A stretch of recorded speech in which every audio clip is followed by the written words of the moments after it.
कार्यक्रम के पुण्यार्जक हैं पिता श्री श्रीपाल शिवलाल शाह, मातु श्री गुणमाला श्रीपाल शाह एवं ज्येष्ठ भ्राता श्री सुदर्शन श्रीपाल शाह की पुण्य स्मृति में श्री धनंजय श्रीपाल शाह, जय श्री धनंजय शाह बारामती, हर्षल सौरभ पुत्र, मनीषा मयूरी स्नुषा, यशश्री पुत्री, मनीष दामाद, मधुरा रसिका आश्रय तन्मय आहान। समीचीन विकल्पों का सम्यक समाधान। सम्यक ज्ञान की एक ऐसी अनूठी विधा जिसके माध्यम से हम अपने ज्ञान को सम्यक बनाने का पुरुषार्थ कर रहे हैं। देश देशांतर से अनेक समीचीन विकल्प हमें यहाँ प्रतिदिन प्राप्त हो रहे हैं और परम पूज्य मुनि श्री सुप्रभ सागर जी महाराज उनका आगमुक्त विधि से हम सबको सम्यक समाधान प्रदान कर रहे हैं। प्रारंभ करते हैं आज का सम्यक समाधान।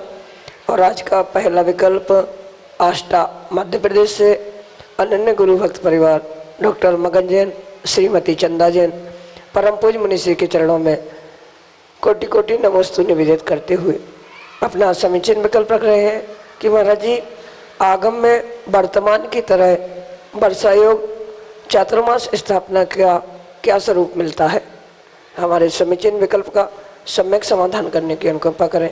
नमोस्तु महाराज जी, नमोस्तु। आगम में साधु श्रवणों के निमित्त से आचार्य भगवंतों ने बहुत सारे कल्प, बहुत सारे स्थानों की व्याख्या की। उनमें से आचार्य भगवंत शिवकोटि स्वामी भगवती आराधना ग्रंथ में साधुओं के लिए, मुनियों के लिए 10 कल्पों की व्याख्या करते। उन 10 कल्पों में जो 10वां पज्जो सवर्ण नाम का कल्प है, उस पज्जो सवर्ण नाम के कल्प के निमित्त से साधु उन 4 महीनों में जहाँ वर्षा का योग होता है, उन 4 महीनों में एक स्थान पर नियत अपना निवास निर्धारित करता है। वह मात्र और मात्र उस अहिंसा महाव्रत के परिपूर्ण रूप से पालन के लिए ये चातुर्मास, वर्षा योग, पावस योग जो अनेक नामों से कहा जाता है, वह प्रारंभ किया जाता है या उसको मुनिराज ग्रहण करते।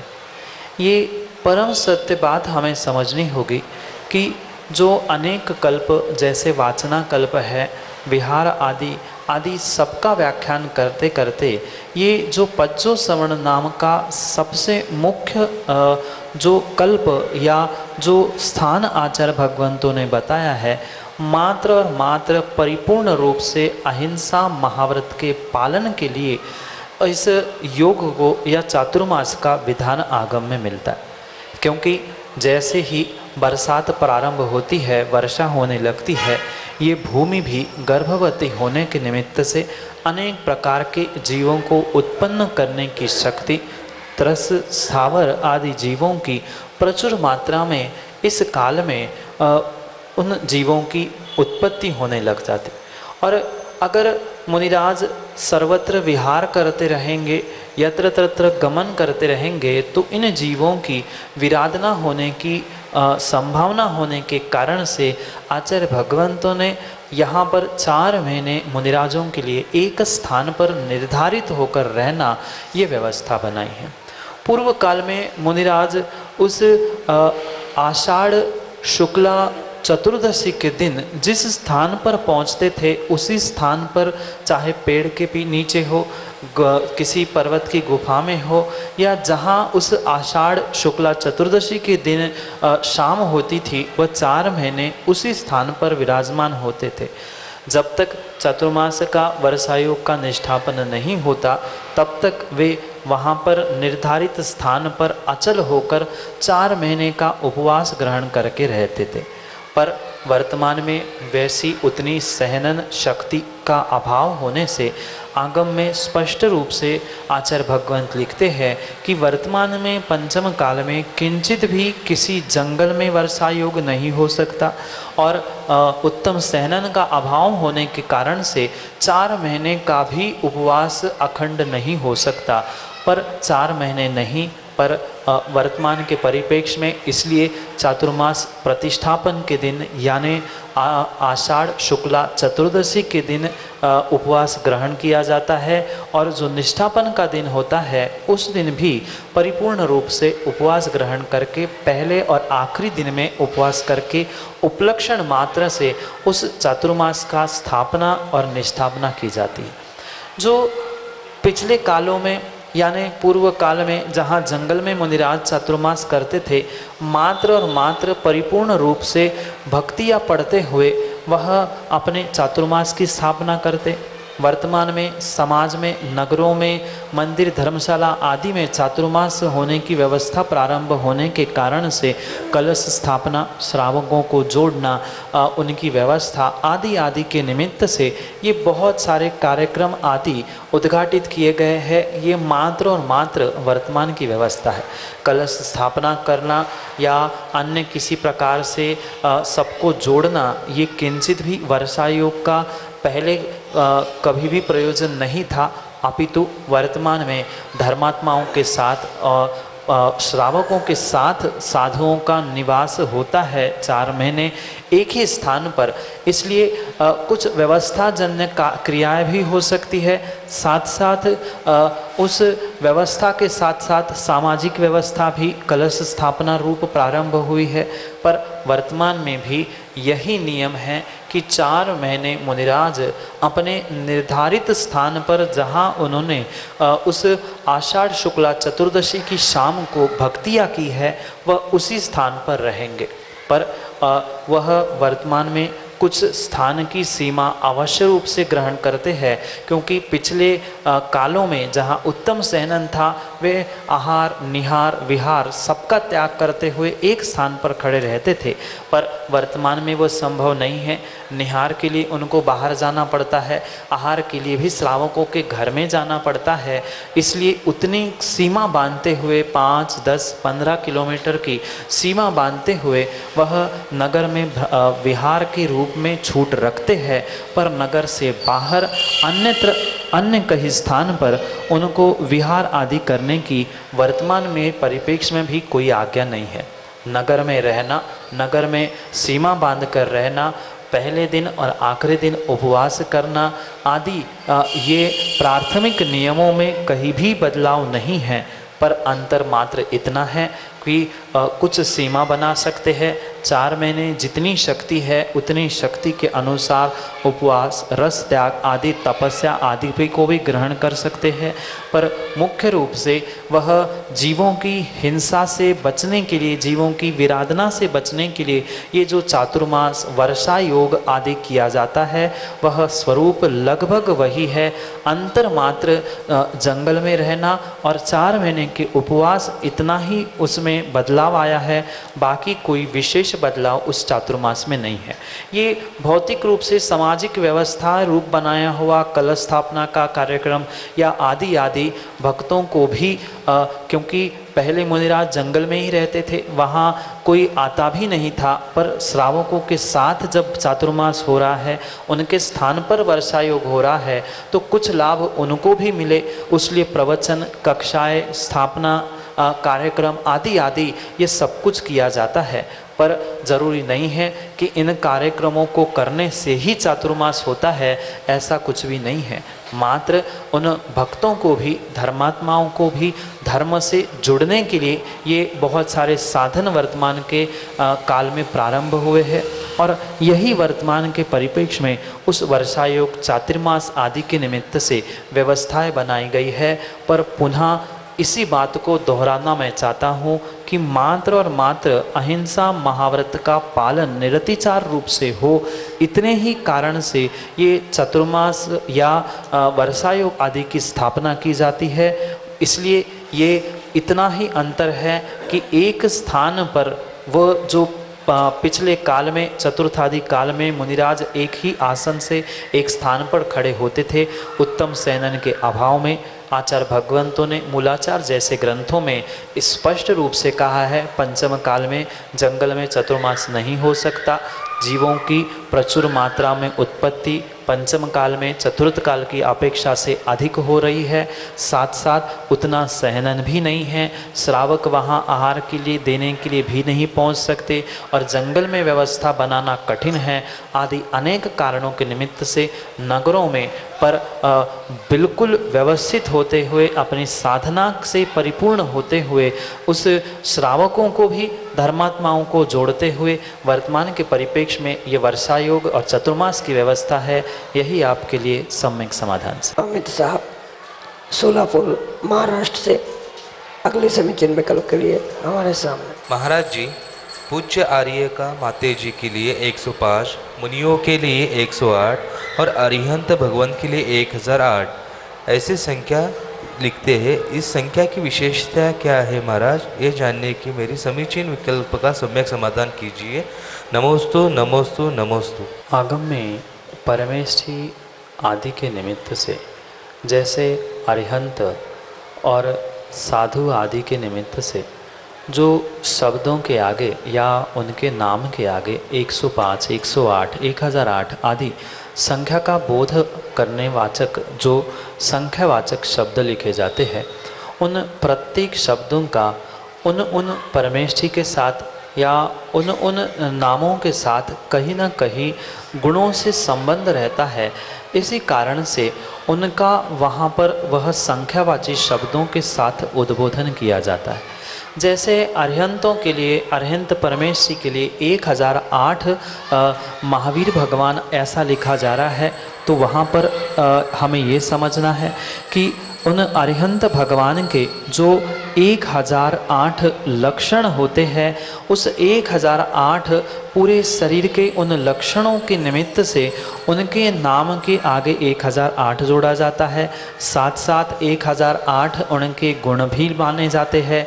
साथ में जो वह बाल्य अवस्था में तीर्थंकर होते हैं, उन तीर्थंकर बालकों का जब अभिषेक भी होता है तो वह भी 1008 कलशों से होता है। इन तीनों कारणों के निमित्त से अरिहंत भगवान के आगे 1008 ऐसा लिखा जाता है। साथ में जो निर्ग्रंथ मुनिराज होते हैं, दिगंबर मुनिराज होते हैं, उनके 28 मूल गुणों के साथ साथ और भी जो उत्तर गुण होते हैं उनको समाविष्ट करते हुए वह उनके 108 गुण कहे जाते हैं। इसलिए उनको 108 मुनिश्री ऐसे कहते हुए संबोधित किया जाता है। पर वहीं पर जो आर्यिका माँ होती है वह भले ही महाव्रती होती है, पर उनको उपचार से महाव्रत दिए जाने के कारण से उनके 3 गुणों की कमी होने के कारण से उनको 108 की जगह 105 इस संख्यावाचक शब्द से उद्घाटित किया जाता है। जो महाव्रती यानी निर्ग्रंथ मुनिराज होते हैं उनके परिपूर्ण रूप से 28 मूल गुण होते हैं। उनमें से नग्नत्व आदि 3 गुण आर्यिका माताओं में कम होने के कारण से उनके नाम के आगे वह 3 गुण कम करते हुए 105 आर्यिका आदि शब्दों का वाचक उनका नामों के आगे लिखा जाता है। इसी प्रकार से हमें इन तीनों के विषय में उनके गुणों से संदर्भित 1008, 108 और 105 के विषय में समझना होगा। यही आपके लिए सम्यक समाधान। प्राची जैन जबलपुर मध्य प्रदेश से अगले समीचीन विकल्प के लिए हमारे सामने। नमोस्तु महाराज जी, नमोस्तु नमोस्तु। मेरा प्रश्न ये है कि हम गृहस्थ में रहकर शुभ और अशुभ भावों से कैसे बच सकें। ये संसार ही भावों का खेल है। जिन्होंने अपने भावों को जीत लिया वे संसार से पार हो गए, और जिन्होंने अपने भावों को नहीं संभाल पाया वो संसार में ही फंसे। जो 5 प्रकार के परिवर्तन की व्याख्या आगम में मिलती है, उन सभी 5 प्रकार के परावर्तन में सबसे कठिन और सबसे महत्वपूर्ण परावर्तन और सबका मुखिया कोई है तो उसका नाम है भाव परावर्तन। जिसने इस भाव परावर्तन को जीत लिया उसने इस संसार को जीत लिया। द्रव्य परावर्तन, क्षेत्र परावर्तन, काल परावर्तन, भव परावर्तन, इन सबका राजा भाव परावर्तन है। प्रतिपल प्रति समय प्रति मिनट हमारे जो अच्छे बुरे भाव होते हैं, परिणाम होते हैं, उसके निमित्त से जीव कहीं ना कहीं कर्मों का आश्रयबंध करता है। और जो आश्रयबंध करता है, उस आश्रयबंध के निमित्त से ही जीवों को आने वाले समय में कर्मों का उदय भी प्राप्त होता है।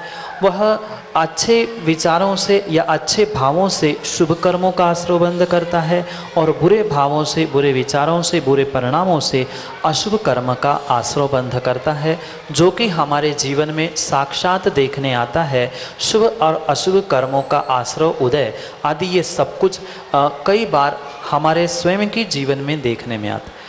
गृहस्थ अवस्था हो या श्रावक की अवस्था हो या साधु की भी अवस्था हो, प्रत्येक समय में व्यक्ति को अपने भावों को संभालने की बहुत आवश्यकता है, क्योंकि फिर भी शुभ भावों से व्यक्ति फिर भी पुण्य को कमाते हुए कभी ना कभी उस शुभ भावों से या पुण्य के निमित्त से संसार से दूर होने का पुरुषार्थ फिर भी कर सकता है। पर अशुभ भावों के निमित्त से जो हमने नरक, निगोद, तिर्यंच आदि आदि पर्यायों को प्राप्त करने का पुरुषार्थ किया है, उससे बचना कठिन है। इसलिए गृहस्थावस्था में भी उन बुरे भावों से बचने का सबसे पहले पुरुषार्थ करने की आवश्यकता है। जब तक हम बुरे भावों से बचने का पुरुषार्थ नहीं करेंगे, तब तक जीवन में हमारे कल्याण का मार्ग नहीं खुल सकता। इसलिए उन बुरे भले यानी शुभ अशुभ भावों में सबसे पहले पुरुषार्थ जीवों को उन अपने अशुभ भावों पे करना होगा। जैसे कि कसायों के निमित्त से दूसरों से हम जो द्वेष कर रहे हैं, दूसरों से राग करते हुए विषयों में जो हमारी परिणति हो रही है, ये सब कुछ हमारे भाव अशुभ आश्रव और अशुभ बंध करने वाले के लिए ही निमित्त हो सकते हैं, या अशुभ आश्रव बंध ही इनके द्वारा होता है। इसलिए सबसे पहले अगर श्रावकों को पुरुषार्थ कहीं करना है तो इन अशुभ भावों से बचने का करना है। जब तक वह अशुभ भावों से नहीं बच पा रहे हैं, तब तक वे किसी भी प्रकार से शुभ भावों से बचने का पुरुषार्थ नहीं कर सकते। इसलिए सबसे पहले उन अशुभ भावों से बचने का प्रयास करें, जो कषायों के निमित्त से, विषयों के निमित्त से हमारी अन्यत्र परिणति जा रही है।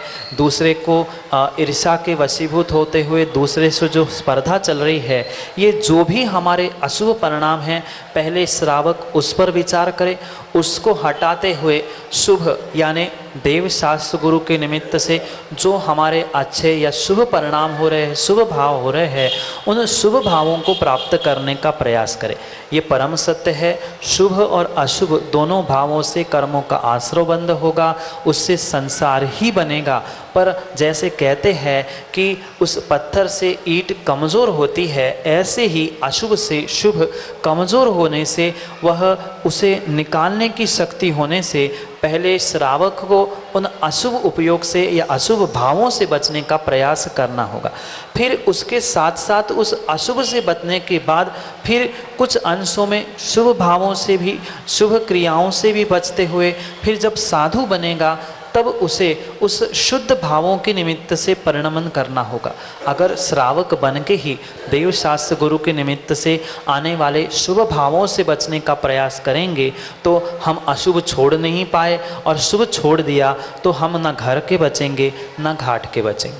इसलिए श्रावक अवस्था में पहले उस अशुभ भावों से बचने के लिए हमें उन शुभ भावों में लगना आवश्यक है। जैसे जब जब हमारे परिणाम खराब होते हैं, तब तब हमने किए हुए देवशास्त्र गुरु के निमित्त से शुभ कार्यों को याद करें। कहीं हम यात्रा पे गए थे, कभी हमने भगवान की पूजा कभी की थी, कभी हमने गुरु को दान दिया था, कभी हमने जिनवाणी सुनी थी, आदि के निमित्त से जो हमारा अशुभ भाव हो रहा था, उन अशुभ भावों को हम शुभ भावों में परिणत करें। अगर अशुभ भाव हमारे भीड़ में बैठे बैठे हो रहे हैं, तो हम एकांत में पहुंचने का प्रयास करें। अशुभ भाव एकांत में बैठे बैठे आ रहे हैं, तो हम शुभ स्थानों पर या भीड़ में पहुंचकर उन अशुभ भावों को शुभ करने का प्रयास करें। क्योंकि अक्सर देखा जाता है, जब व्यक्ति एकांत में होता है तभी उसमें अशुभ भावों की प्रचुरता अधिक आती। उस स्थान को छोड़ने से, चाहे भीड़ में हो चाहे एकांत में है, जब जब अशुभ भाव भाव आए, उन अशुभ भावों से बचने के लिए उस स्थानों को छोड़ दे। जिस व्यक्ति के निमित्त से हमारे अशुभ भाव हो रहे हैं उस व्यक्ति से हम दूर हो जाए, उस स्थान से दूर हो जाए, और जो शुभ कार्य हमने पिछले समय में किए थे उनको याद करने का प्रयास करें। अगर वहाँ के देवशास्त्र गुरु के सानिध्य में हमने कभी फ़ोटो खींची हो या कुछ उसकी वीडियो बनी हो तो उसको देखते हुए हम अशुभ भावों को छोड़कर शुभ में परिणत होने का प्रयास करें, क्योंकि श्रावक का पहला कर्तव्य अशुभ से बचना है। जब तक अशुभ से नहीं बचेंगे तब तक शुभ से बचने का कोई प्रयोजन नहीं है। इसलिए पहले अशुभ से बचे, फिर शुभ से बचे, फिर साधु बनकर शुद्धोपयोग को भी प्राप्त करने का प्रयास करें। इसलिए श्रावक को इन साधनों के द्वारा जो शुभ कार्य किए हैं उनका चिंतन मनन, उनके दृश्यों को देखने से या एकांत स्थान छोड़ के भीड़ पर जिसके निमित्त से भाव बिगड़ रहे हैं उस व्यक्ति को छोड़ के हुए अन्यत्र पहुंच जाना, जिस स्थान पर भाव बिगड़ रहे उस स्थान पर छोड़ को अन्य स्थान पर जाना आदि क्रियाओं से अशुभ भावों से बचते हुए शुभ में परिणति करते हुए जीव कुछ अंशों में गृहस्थ अवस्था में भी अपना उत्थान अपना कल्याण कर सकता है। यही आपके लिए सम्यक समाधान। श्रीमती चक्रेश जैन, सागर, मध्य प्रदेश से अगले समीचीन के लिए हमारे सामने। मुनिश्री, मेरे समीचीन विकल्प यह है कि जब निमित्त प्रतिकूल होते हैं, उपादान की शक्ति कमजोर पड़ जाती है, तो उस समय उपादान की शक्ति कैसे में प्रभाव डाले कि हमारा निमित्त, हमारी प्रतिकूल परिस्थिति भी अनुकूल में बदल जाए। विकल्प का सम्यक समाधान करें। नमोस्तु मुनिवर, नमोस्तु मुनिवर। माँ, निमित्त और उपादान से ही कार्य की सिद्धि होती है। चाहे हमारे व्यक्तिगत जीवन में क्यों ना हो, निमित्त और उपादान दोनों का परड़ा बिल्कुल बराबर होगा तो ही किसी कार्य की सिद्धि होती है। जैसे कि आप प्रतिकूल परिस्थितियों के निमित्तों की बात कर रहे हैं, वहाँ पर ये बहुत अच्छे से हमें समझना होगा कि प्रतिपल प्रति समय हम पे प्रतिकूल परिस्थितियाँ हावी हो ज़रूरी नहीं होती।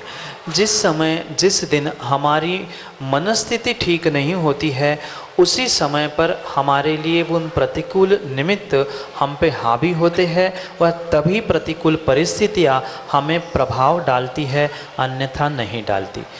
जब तक हमारी मनस्थिति रूप उपादान निर्मल है तब तक उन बाहर की परिस्थितियों का किंचित भी कोई भी कार्य हमारे जीवन में उन प्रतिकूलताओं को बढ़ाने के लिए नहीं हो सकता है। हाँ, कुछ अंशों में प्रतिकूल परिस्थितियाँ भी हमारे मनस्थिति को, हमारे उपादान को प्रभावशाली बना सकती है या उस पर प्रभाव डाल सकती है, पर वह तभी होता है जब हमारा उपादान कमज़ोर पड़ता है। अगर उपादान कमज़ोर नहीं है तो सामने वाला कितना बड़ा से बड़ा निमित्त भी हमारे लिए प्रभावशाली हो ही नहीं सकता।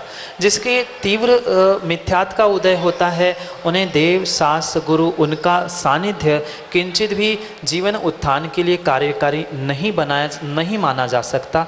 इसलिए इस बात को हम अवश्य समझें कि हम निमित्तों पर पुरुषार्थ ना करें। पुरुषार्थ करना है तो हमें अपने स्वयं के उपादान, अपने स्वयं के मनस्थिति पे करना होगा, क्योंकि जब जब हम परिस्थिति को बदलने का प्रयास करेंगे, परिस्थिति पर पुरुषार्थ करने की बात करेंगे, तब तक पक्का मानना हमारी मनस्थिति पक्के में ही बिगड़ेगी। इसलिए हम अपने उपादान को संभालने का, अपनी मनस्थिति को संभालने का प्रयास करेंगे तो नियम से कुछ ही समय में वह विपरीत परिस्थिति भी अनुकूल होने लग जाएगी या अनुकूल रूप से परिणत होने में हमारे लिए सहायभूत हो जाएगी। इसलिए अपने मनस्थिति को, अपने मन को इतना मजबूत कर लो कि परिस्थिति कितनी भी विपरीत हो जाए, मेरे में सामर्थ्य है कि मैं उस परिस्थिति को बदल सकता हूँ, क्योंकि जो भी कर्मजन्य ये परिस्थिति बनी है उसको बनाने में परिपूर्ण रूप से मेरे ही पिछले भवों के परिणामों का हाथ था। मैंने ही किया है तो मैंने ही उसे ठीक करने की शक्ति भी मेरे पास है। मुझे ही उससे ठीक करने को पुरुषार्थ करना होगा, अन्य कोई भी नहीं कर सकता। जैसे आचार्य भगवान ने कहा है जो कर्म करता है वही उसे भोगता है और वही उसे ठीक करने की शक्ति रखता है। मेरे ही पूर्व भावों के निमित्त से वर्तमान की परिस्थिति बिगड़ी है, मैंने मेरी आज मनस्थिति बिगाड़ दी तो आने वाले समय में कल पुनः परिस्थिति बिगड़ेगी। इसलिए विपरीत परिस्थिति में भी मुझे अपनी मनस्थिति को, अपने उपादान को डगमग नहीं होने देना है। ये पक्का निर्धार, ये पक्का निश्चय हमने कर लिया तो कोई भी परिस्थिति हमारा वह मन या हमारी मनस्थिति, हमारा उपादान डगमग नहीं कर सकती है। यही आपके लिए सम्यक समाधान। जय जिन बंधुओं, आप हम सभी लाभ ले रहे थे लोकप्रिय कार्यक्रम समीचीन विकल्पों का सम्यक समाधान का। YouTube चैनल सुप्रभुवाच की प्रस्तुति समीचीन विकल्पों का सम्यक समाधान प्रतिदिन 5:13 पे सुप्रभुवाच YouTube चैनल से प्रसारित होता है एवं इसका प्रसारण शाम को 4 बजे पारस टीवी चैनल के माध्यम से होता है। अगर आप इस कार्यक्रम से जुड़ना चाहते हो, अगर आप आपके मन में उठने वाले विकल्पों को शांत करना चाहते हो, कोई जिज्ञासा का समाधान चाहते हो, समीचीन जिज्ञासा का सम्यक समाधान चाहते हो, तो हमारा नंबर 8707548811 8707548811 इस पे हमें अपना विकल्प ऑडियो मैसेज या टेक्स्ट मैसेज के द्वारा भेज सकते हैं। हमारा जीमेल आईडी है samyak.samadhan@gmail.com। आप जीमेल के उपभोक्ता हो, अगर आप जीमेल का प्रयोग कर सकते हो तो आप जीमेल के माध्यम से भी अपना विकल्प हम तक पहुंचा सकते हो। और जैसे शुरुआत में मैंने कहा था कि जल्द ही सुविशुद्ध ज्ञानधारा प्रतियोगिता का यह दूसरा वर्जन या पार्ट, दूसरा फेज़ या दूसरी लहर हम जल्द ही शुरू करने वाले हैं। तो आप YouTube चैनल सुप्रभुवाच से ज़रूर जुड़िए और अधिक जानकारी उस चैनल के माध्यम से लेते रहे। सुप्रभुवाच आप YouTube पे सर्च कर सकते हैं एवं उस पर सब्सक्राइब करके उस पर बेल आइकन जरूर दबाएं ताकि आपको पूरे नोटिफिकेशन प्राप्त हो। इस कार्यक्रम को यहीं पे विराम देता हूँ। नमोस्तु नमोस्तु नमोस्तु। इस कार्यक्रम के पुण्यार्जक हैं पिता श्री श्रीपाल शिवलाल शाह, मातोश्री गुणमाला श्रीपाल शाह एवं ज्येष्ठ भ्राता श्री सुदर्शन श्रीपाल शाह की पुण्य स्मृति में श्री धनंजय श्रीपाल शाह, जय श्री धनंजय शाह बारामती, हर्षल सौरभ पुत्र, मनीषा मयूरी स्नुषा, यशस्वी पुत्री, मनीष दामाद, मधुरा रसिका आश्रय, तन्मय आहान।